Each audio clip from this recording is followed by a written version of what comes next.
Presidenti Trump e ktheu oborrin e shtëpisë së bardhë në një sallë ekspozite të Teslës dhe zgjodhi një makinë për vete në një gest mbështetjeje për Elon Musk. Pas protestave kundër kompanisë së tij të makinave dhe rënies së çmimit të aksioneve të saj, Trump admiroi një varg prej 5 automjetesh elektrike të martën pasdite, ndërsa mbante një listë çmimesh të shkruar me dorë. Pas ekzaminimit të kujdesshëm, ai njoftoi se do të blinte modelin S të kuq. "Kjo është e bukur", tha ai. "Unë do t'i jap atij një çek, unë e bëj atë në mënyrën e vjetër dhe nuk dua zbritje", tha Trump ndërsa ul në sediljen e shoferit të një modeli S. Musk u fut në anën e pasagjerit dhe nuk i kurseu batutat për faktin që Trump nuk ishte në makinën e tij të blinduar bisha, nëse kjo do t'i shkaktonte një infarkt shërbimit sekret. Trump u tha gazetarëve se ai do të shkruante një çek për makinën, e cila shitet me pakicë për rreth $80,000 dhe do ta linte në shtëpinë e bardhë në mënyrë që stafi i tij ta drejtonte. Presidenti tha gjithashtu se shpreson se blerja e tij do të nxjisë Teslën, e cila po lufton me uljen e shitjeve dhe rënien e çmimeve të aksioneve. Trump e përdori shfaqjen për dënuar sulmet e fundit të protestës dhe shitësve të Teslas, duke thënë se akte të tilla do trajtoheshin si terrorizëm i brendshëm.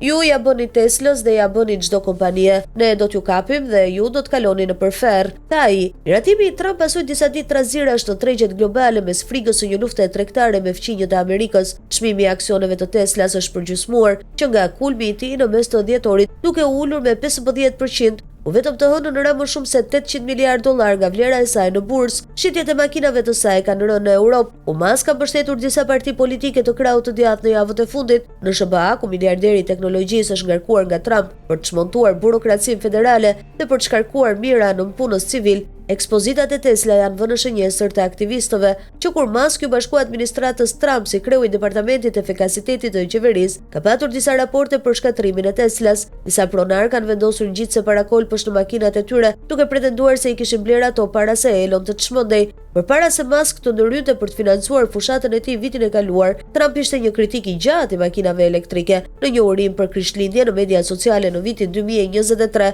ai foli për marrëzinë e makinave elektrike me një listë armiqve politik që ai pretendonte se po kërkonin të shkatronin SBA-n. "Le të kalbe në ferr", tha Trump pas së kohe. Megjithatë, konvertimi i presidentit në revolucionin e makinave elektrike ka kufit e tij, kur Musk vuri në dukje se modelet e ardhshme të Cybertruck nuk do të kishin timon, ndërsa Tesla zhvillon teknologjinë e saj të vendrejtimit, presidenti i përbuzi.